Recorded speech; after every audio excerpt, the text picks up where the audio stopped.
હવે તમે હજી આપણે એક એક જોવાના છે. કાર્યાણીનો 8મું વચનામૃત છે, બહુ સરસ છે. સાદું આમ તો આપણે એને વિચારીએ ને તો આમ રોમ રોમ આનંદ આનંદ થઈ જાય એવું વચનામૃત છે. પણ ભગવાનના સગુણ નિર્ગુણપણાનું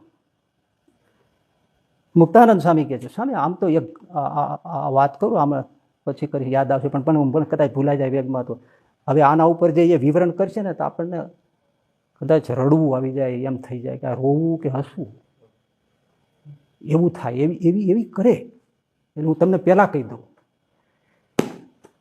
મુક્તાનંદ સ્વામી પ્રશ્ન કર્યો, કાર્યાણીનું 8મું છે, વડતાલની પ્રત વાંચું છું, વડતાલ અમદાવાદમાં સરખું છે.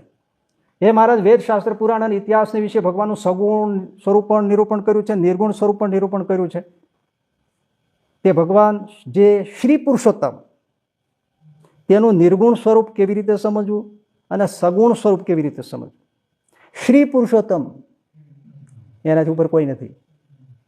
પછી મહારાજે સમજાવ્યું કે ભગવાનનું નિર્ગુણ સ્વરૂપ છે તે તો સૂક્ષ્મ થકી અતિ સૂક્ષ્મ છે. જો એક વસ્તુ સમજી લો, સાકારવાદીઓનું સગુણ નિર્ગુણ એ જે છે એનું નિરૂપણ થઈ રહ્યું છે.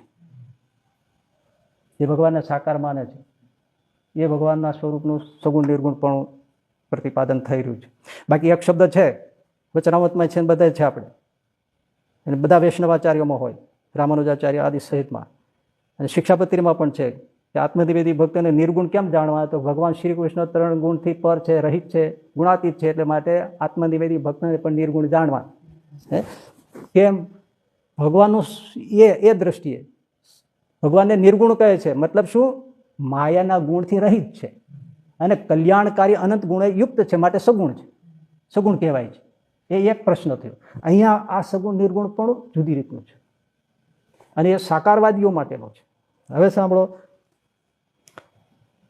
પછી શ્રીજી મહારાજ બોલ્યા, ભગવાનનું નિર્ગુણ સ્વરૂપ છે તે તો સૂક્ષ્મ થકી પણ અતિ સૂક્ષ્મ છે, અને પૃથ્વી આદિ જે સર્વે તત્વે તેનું આત્મા છે, અને તે થકી પર જે પ્રધાન પુરુષ તેનું આત્મા છે, અને પ્રધાન પુરુષ થકી પર જે શુદ્ધ પ્રકૃતિ પુરુષ તેનું આત્મા છે, અને તેથી પર જે અક્ષર તેનું પણ આત્મા છે, અને એ સર્વે ભગવાનનું શરીર છે.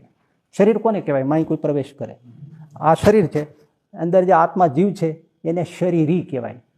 આપણું શરીર છે, આત્માને શરીરી કહેવાય. તો આ બધા કોણ? છેક પૃથ્વી આદિથી લઈને છેક અક્ષર સુધી એ બધા ભગવાન પુરુષોત્તમનું શરીર છે, અને પુરુષોત્તમ એમાં રહ્યા છે. જેમ પાછું વર્ણન કરે છે મહારાજ, શ્રીજી મહારાજ એક દોરા જેટલું કાચું રાખતા નથી, એટલે વાગ્મીને નમઃ છે, પ્રકાંડ વક્તા છે. અને જેમ દેહ થકી જીવ છે તે સૂક્ષ્મ છે અને શુદ્ધ છે, ઘણો પ્રકાશમાન છે, તેમ એ સર્વે થકી આગળ ગણાવ્યા એ થકી ભગવાન અતિશય સૂક્ષ્મ છે, અતિશય શુદ્ધ છે, અતિશય નિર્લેપ છે, અતિશય પ્રકાશયુક્ત છે. પછી એમ કંઈ કહ્યું, તેમ પુરુષોત્તમ ભગવાન સર્વના આત્મા રૂપે કરીને સર્વને વિશે રહ્યા છે, તો પણ નિર્વિકાર છે, અસંગી છે, અને પોતે પોતાને સ્વભાવ વ્યક્ત છે, પણ એ સરખો કોઈ થવાને સમર્થ નથી. જેમાં 4 ભૂતના કોઈ ગુણ છે, પંચભૂત છે, એના આકાશને અડતા નથી, એવી રીતે નિર્લેપ છે. એ ભગવાનની મૂર્તિને વિશે અતિશય સૂક્ષ્મપણું, અતિશય નિર્લેપપણું, અતિશય શુદ્ધપણું, અતિશય અસંગીપણું, અતિશય પ્રકાશયુક્તપણું, અતિશય અક્ષરયુક્તપણું, તે ભગવાનની મૂર્તિને વિશે નિર્ગુણપણું છે. સૂક્ષ્મથી સૂક્ષ્મ બધામાં એ ભગવાન બેઠા છે. તેજ મૂર્તિનું જે તેજ છે એ તેજ દ્વારા સૂક્ષ્મ હોય એનાથી નહીં સૂક્ષ્મ છે, અને અંદર બેઠા છે. એ ભગવાનનું નિર્ગુણ સ્વરૂપ. અને હવે સગુણ સ્વરૂપ સમજાવ. જે ગિરનાર પર્વત છે તે લોકાલોક પર્વતની પાસે મૂકીએ તો અતિશય નાનો લાગે, પણ ગિરનાર પર્વત કંઈ નાનો થઈ ગયો નથી, એ તો લોકાલોકની અતિશય મોટા આગળ નાનો જણાય છે. તેમ પુરુષોત્તમ ભગવાનની મોટા આગળ અષ્ટાવરણ યુક્ત જે અનંત કોટી બ્રહ્માંડ તે અણુની પેઠે નથી સૂક્ષ્મ ભાષે છે, પણ તે બ્રહ્માંડ કંઈ નાના થઈ ગયા નથી, એ તો ભગવાનની મોટપ આગળ નાના જણાય છે. એવી રીતે ભગવાનની મૂર્તિને વિશે જે અતિશય મોટા તે ભગવાનનું સગુણપણું છે. અતિ સૂક્ષ્મપણું, અતિ વિરાટપણું, મોટાપણું, એ સગુણપણું. કેવી મોટી વાત! ભગવાન મૂર્તિ એનું જે તેજ એને સૂક્ષ્મપણે થઈને અંતર્યામી રૂપે બેઠા છે, એ ભગવાનનું નિર્ગુણ સ્વરૂપ. અને મૂર્તિનું અલૌકિક ઐશ્વર્ય છે, એનાથી જે વિરાટ થાય છે એ ભગવાનનું સ્વરૂપ, સગુણ સ્વરૂપ છે. હવે એક મહારાજ બસ સરસ કહે છે કે જો આવી રીતે થયું તો ભગવાનનું મૂળ સ્વરૂપ કયું? શ્રીજી મહારાજ પોતે કહે છે મૂળ સ્વરૂપ કહે તો મૂળ સ્વરૂપ શ્રીજી મહારાજ કે જે સામે પ્રત્યક્ષ બેઠું છે મનુષ્ય રૂપ, એ ભગવાનનું મૂળ સ્વરૂપ છે. પછી સરસ સમજાવે છે વાત, પ્રગટ પ્રમાણ જે મનુષ્ય જેવા ભગવાન દેખાય છે, પણ એ તો સગુણ નિર્ગુણપણું એ ભગવાનની કંઈક અલૌકિક ઐશ્વર્ય છે. પછી દ્રષ્ટાંત આપે છે, જેમ બ્રાહ્મણના પુત્ર લેવા અર્જુન સાથે રથ ઘોડા ઉપર બેસીને ગયા ભૂમા પુરુષના લોકમાં, તો આ તો લાકડાનો રથ અને ચામડાના માઇકના એવા બધા અર્જુને સહિત ઘોડાઓ સહિત તો માયાના હતા. છે માયા પાર એ પહોંચી ગયા. કેમ? ચૈતન્ય રૂપ થઈ ગયા. શું થયા? પ્રકાશ રૂપ, સૂક્ષ્મ રૂપને પામી ગયા. ભગવાનના નિર્ગુણને પામ્યા. એવી રીતે જે સ્થૂળ પદાર્થને પણ સૂક્ષ્મપણાને પમાડી દેવું એ શ્રી કૃષ્ણ ભગવાનની મૂર્તિને વિશે નિર્ગુણપણું છે. એવા ઘોડા, લાકડાનો રથ એ બધું પ્રકાશ રૂપ ચૈતન્ય થઈ અને સૂક્ષ્મ રૂપને પામી ગયા અને ત્યાં માયા પાર જતા રહ્યા. એને નિર્ગુણ કરી નાખ્યા, સૂક્ષ્મ કરી નાખ્યા, ચૈતન્ય કરી નાખ્યા, પ્રકાશ રૂપ કરી નાખ્યા. નહીતર માયા પાર જાય નહીં. તો એ ભગવાનનું નિર્ગુણપણું છે કે માયિક પદાર્થને પણ ચૈતન્ય અને સૂક્ષ્મ કરી નાખે. આ નિર્ગુણપણું ભગવાનના જે ઐશ્વર્યની વાત કરે છે. હા, અને બલિરાજા પાસે આવ્યા અને 7 પગલા માગ્યા, 3 ડગલા પૃથ્વી માગી, 1 ડગલું એટલું વિરાટ કર્યું તો બ્રહ્મકટા ફોડી નાખ્યું અને 7 સ્વર્ગનું 1 પગલું કર્યું. એ વામનમાંથી જે ભગવાન શ્રીજી મહારાજ કે વિરાટ થયા એ ભગવાનનું સગુણ સ્વરૂપ છે. આમાં મૂર્તિનું અલૌકિક ઐશ્વર્ય છે. બલિરાજા સિવાય બીજા હતા તો ભગવાનને નાના જ દેખતા હતા. અર્જુન પાસે વિરાટ વિશ્વરૂપ દેખાડ્યું તો અર્જુન સિવાય બધા નાના જ દેખતા હતા. અર્જુન દેખતા હતા, વિશ્વરૂપ દેખતા હતા. એમ બલિ મહારાજા વિરાટ રૂપ દેખતા હતા. વામનમાંથી વિરાટ થયા. એ મૂર્તિનું અલૌકિક ઐશ્વર્ય છે અને એ સગુણપણું છે. અવતાર વખતનું પણ બતાવ્યું અને એ ધામમાં બિરાજિત એનું પણ બતાવ્યું. પુરુષોત્તમ શ્રીજી મહારાજના પ્રસંગ લઈ લઈને બે, એટલે કે મૂર્તિને વિશે કેવી રીતે સગુણ નિર્ગુણપણું છે. કારણ કે ભગવાનને તો નિર્ગુણ પણ ન કહેવાય, સગુણ પણ ન કહેવાય. એ તો જેવા મનુષ્ય છે એવું જ મૂળ સ્વરૂપ છે એમનું. અલૌકિક ઐશ્વર્ય છે. મૂર્તિના પ્રકાશક કરીને સૂક્ષ્મ પ્રવેશ કરે છે અને રહે છે, બિરાજમાન છે. અને મૂર્તિ રૂપે અલૌકિક ઐશ્વર્યથી એ વિરાટ રૂપ થાય છે. સમજાઈ ગયું ને? રત્ના ભગત ભાદરાના રાતે 3 વાગે શ્રી મહારાજ એમને ઉઠાડ્યા, રથ લઈને આવ્યા. ઓ મહારાજ, તો કે ચાલો રથમાં બેસો. વંથલી એટલે જામવંથલી, ભાદરાની પાસે જામવંથલી આવતી છે. ત્યાં રાઘવજી સોનીની પત્ની એમના ઘરના છે, એને તેડવા જાય છે, તમે સાથે ચાલો. એટલે રથમાં લીધા. રત્ના ભગત ભાદરા વિજ્ઞાનદાસજી થયા તે રાઘવજી સોનીની દુકાનમાં મહારાજ ઉતર્યા અને રત્ના ભગતને કીધું તમે અહીં બેસો, હું તેડવા જાઉં છું.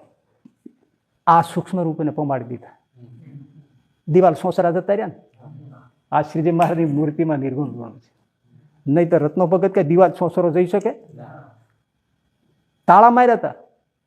સોનીની દુકાન હતી, એ થોડું કે પીપરમેન્ટ વેચતો હતો. એના બેઠા મારે તો જતા રહે, તો થડે બેસીને માળા હતી ફેરવા માંડ્યા. એમણે કીધું એમને હમણાં જાય છે, પાછા આવીને મને લેતા જશે. હવે આ નીકળી શકે નહીં. આ શ્રીજી મહારાજનું નિર્ગુણપણું, સૂક્ષ્મપણાને પમાડી ચૈતન્ય કરી દીધા, અણુસરખા કરી ઉતારી દીધા. કેવા? અને પછી તો પ્રસંગ છે ને, પછી એમને પત્ની તેડીને જતા રહ્યા. અને પેલું ખાપણ મૂકેલું, કારણ કે જામવંથલીમાં આ બધું મળે નહીં, એટલે જામનગરથી લાવીને એમણે ત્યાં દુકાનમાં મૂક્યું હતું ખાપણ. રાઘવજીભાઈ પોતાની પત્ની ધામમાં જાય એવું લાગ્યું હતું એટલે લાવી મૂક્યું હતું. તો બેચરભાઈ શ્રીમાળી બ્રાહ્મણ એમને મોકલા કે તમે ખાપણ દુકાનમાં મૂક્યું છે તો તમે લઈ આવો. પત્નીને તેડીને મારે જતા રહ્યા. 2-3 તાળા લગાવેલા, ખોલીને અંદર જાય તો કોઈ બેઠું આ તો કરું ને, આછા અંધારામાં આવો બેઠો હોય કોઈ બંધ તાળાની અંદર. એ ભાઈ એ કોણ છો? એટલે કે ભાઈ હું ભાદરાનો રત્નો ભગત. અરે પણ ભગત તમે અહીં ક્યાંથી? તો કે આવું થયું. તો કે તેડીને ક્યારના જતા રહ્યા? એટલે મને કે હું આવીશ પાછું, મને મૂકીને બી ગયા. આ સૂક્ષ્મપણાને પમાડ્યા. હવે કેવી રીતે વિરાટ થાય છે? રસમાળો જાળિયામાં શ્રીજી મહારાજે 69 કાળ પછી બીમાર માંદગી ગ્રહણ કરી સીધા જઈને સંમત 1869-70ની વાત છે. આ જાળિયાના હીરાભાઈ પરમ એકાંતિક ભક્ત મહારાજને મહારાજ સીધું જઈને કીધું હીરાભાઈ તો હા અમારે બીમારી ગ્રહણ કરવી છે, મંદવાડ ગ્રહણ કરવો છે, સ્વતંત્ર છે ને? અરે મહારાજ તમારી જેમ ઈચ્છા હોય અમે સેવા કરશું. તો એકાંત ઓરડો આપી દીધો. અને મહારાજે જે લીલા કરી તરત તાવ કોઈ ઓઢે ચાદર હોય તાવ ઓઢી લીધો. જુવારનો દાણો મુકત ફાટીને ધાણી થઈ જાય એવો તાવ લીધો. અને ભગુજી સાથે હતા, એમને કહી દીધું કોઈ સંતોને, મોટેરા સંતોને કોઈને જાણ કરવાની નથી. અને મારા ઊંડા ઉતરી કે ન જાગે, ન પાણી પીએ, ન જમે, નહીં કશું, બસ સુતા રહે. માનમાં જગાડે ત્યારે આંખો ખોલે ને પાછા આંખો બંધ કરી દે. સાહેબ 13 દિવસ નીકળી ગયા. અને વચ્ચે જગાડે ભગુજી, મહારાજ કાંઈક તો જમો. તો કે જલેબી લાય. અરે મહારાજ અત્યારે જલેબી ક્યાંથી લાવું? ભુજની બજારમાં હજારો મણ જલેબી છે અને તું મને પાછળ જલેબી ના પાડે? સુઈ જાય. વળી પાછા ક્યારેક જગાડે, મહારાજ કાંઈક જમો. પ્રભુ પોંક લાય ઘઉંનો. મહારાજ અત્યારે આસો મહિનામાં ક્યાંથી ઘઉંનો પોંક કાઢું? આસો કયો મને ખબર નથી, પણ એમ કે અત્યારે હું ક્યાંથી પોંક લાવું? ભુજને એમના મધમાં રહી ગયું. ભુજની બજારમાં હજારો મણ પોંક છે ઘઉંનો અને તું મને પાછળ પોંકની ના પાડે? એ આખી લીલા જુદી છે. પછી તો કેટલું નાયા, તરત મુક્તાનંદ સ્વામી આવ્યા અને રડી પીડ્યા, રડતા આંસુ કપાળ ઉપર આવ્યા. એટલે મારા તરત આંખ ખોલી સ્વામીને રડતા જોયા. એટલે મારે માંગી હંકેલી લીધી, હંકેલી લીધું, ચાદર હંકેલે એમ. ખૂબ નાયા. હવે ગઢપુર જવું છે, ગાડું મંગાવ્યું. ગાડામાં બેઠા તો કે ગાડું હાંકડું છે, તાણો લાંબુ કરો. ગાડાનું લાકડું કંઈ તાણ થોડું લાંબુ થાય. અને એ બધા પાર્ષદો, દિવ્ય બુદ્ધિ રાખનાવાળા 2 પાર્ષદો આ બાજુ ને ભગુજી ને બીજા આ બાજુ, એ ગાડાને તાણ્યું. હાલો થઈ ગયું લાંબુ. ગાડામાં સુતાશ્રીજી મહારાજ થોડું હાલ્યું તો ગાડાના કડા હોય ચારે બાજુ, એ ખખડા. મહારાજ કૂદકો મારી નેઠા ઉતરી ગયા. આમાં દગો છે, દગો છે, દગો છે કરી નેઠા ઉતરી ગયા. મહારાજ કાંઈ દગો નથી, કડા ખકડે છે. ના, દગો છે. સાહેબ આ ચરિત્ર જોઈને જાળિયાના નગા બાબરિયાને સંશય થઈ ગયો. આ ભગવાન કહેવાય? આ શું? એ જેવો સંકલ્પ થયો અને મહારાજ આમ જોઈ વિશ્વ વિરાટ રૂપ દેખાડ્યું. વામન આગળ દેખાડ્યું હતું ને એવું વિરાટ રૂપ દેખાડ્યું. નગો ભાગ્યો. મારે સંકેત લીધું. મનુષ્ય સેવા થઈને કીધું, એ નગા મહારાજ હવે કોઈ દિવસ આવો સંશય નહીં થાય. ભગવાનની લીલા છે. આ જો વામનમાંથી વિરાટ થયા, આ ભગવાનનું સગુણ પરું. હરિલીલા અમૃત 7મો કળશ 39માં વિશ્રામમાં આ પ્રસંગ લખ્યો છે. You may read it. વાંચી શકો, વાંચો. આ ભગવાન કેટલું અમૃત જેવું વચરામૃત છે. હવે એમણે જે અર્થ કર્યો છે,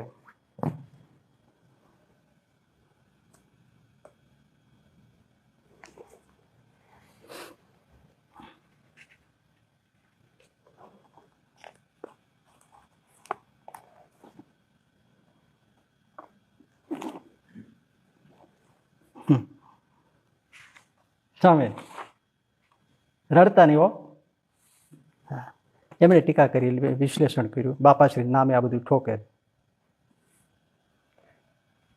કે મુક્તાનંદ સ્વામી આમાં જે પૂછ્યું છે એ પૂછ્યું છે કે મહારાજ પરોક્ષના શાસ્ત્રમાં તો પરોક્ષના ભગવાનના સગુણ નિર્ગુણ સ્વરૂપ કયા છે, પણ પુરુષોત્તમ એવા જે તમે, તે તમારા સગુણ નિર્ગુણ સ્વરૂપ કેવી રીતના છે? એલા પરોક્ષના શાસ્ત્રના પુરુષોત્તમના સગુણ નિર્ગુણ જુદા, પાછા પ્રત્યક્ષના સગુણ નિર્ગુણ જુદા. એ જુદા હોય પરોક્ષ ને પ્રત્યક્ષના. એટલે મહારાજે ત્યાંમાં શ્રી કૃષ્ણ ભગવાન, વામનના, બલિના બધા દ્રષ્ટાંત આપ્યા. મેં તમને મારાના સગુણ નિર્ગુણના સ્વરૂપ સમજાવ્યા.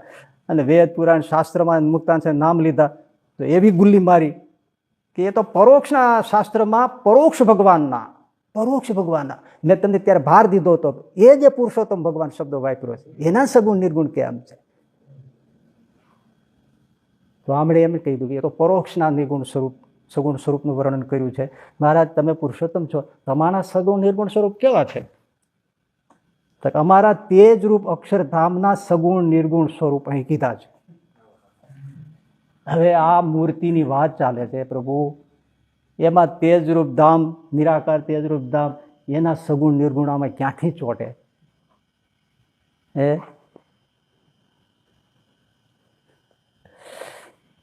પોતાના તેજરૂપ અક્ષરધામના સગુણ નિર્ગુણ ભેદ એ કયા છે?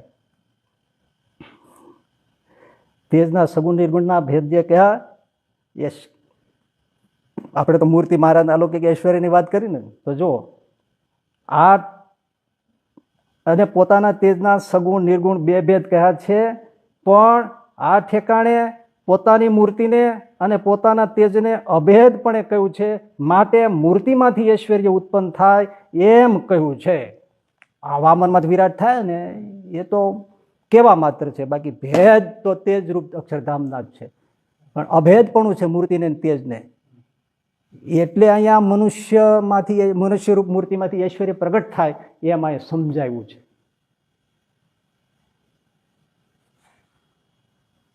આવું ક્યાં આમાં આવ્યું? અને એમણે જે સગુણ નિર્ગુણ સ્વરૂપના પાછું સમજાવ્યું. આ કહ્યું એમ ખાલી કીધું, તમને વાત સમજાણી કે નહીં? માટે મૂર્તિમાંથી તેજ અને મૂર્તિને અભેદપણું કહ્યું છે એમ નથી કહ્યું હજી, કારણ કે આગળ ગુલ્લી મારશે. એટલે તેજને મૂર્તિને અભેદપણું કહ્યું છે, માટે મૂર્તિમાંથી ઐશ્વર્ય ઉત્પન્ન થયું એમ અહીંયા કહ્યું છે. આ વામનમાંથી વિરાટ થાય ને એ એટલે કહ્યું છે, કેવા માત્ર, બાકી છે તો તેજરૂપ અક્ષરધામના સગુણ નિર્ગુણ. આવું બધું થઈ ગયું, બધું તેજરૂપનું થયું છે. વિરાટમાં વામનમાંથી વિરાટ થાય એ તેજનું છે. કૃષ્ણ ભગવાનનું જે બતાવ્યું એ તેજનું છે. મેં તમને બતાવ્યું એ મૂર્તિના તેજનું છે કે મૂર્તિનું છે?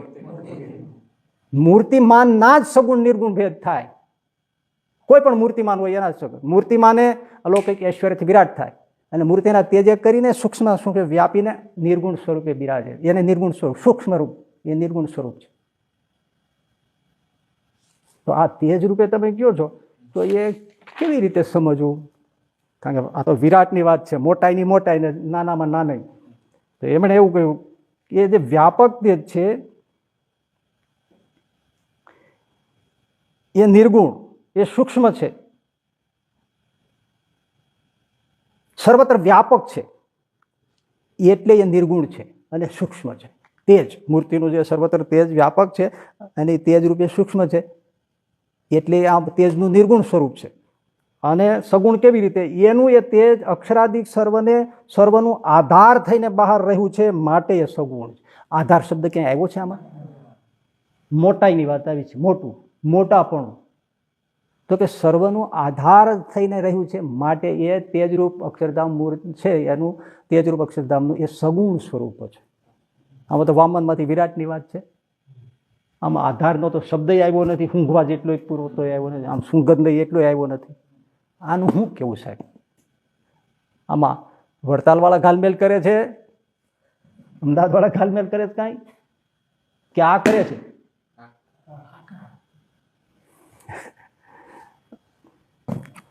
એ એમણે જાણી જોઈને કર્યું છે, સમજીને કર્યું છે. હા, શું કામે કે હવે જે વાત આવશે ને એ એને ક્લચમાં લે, એટલે અગાઉથી પાણી પહેલાં બાંધી દીધી.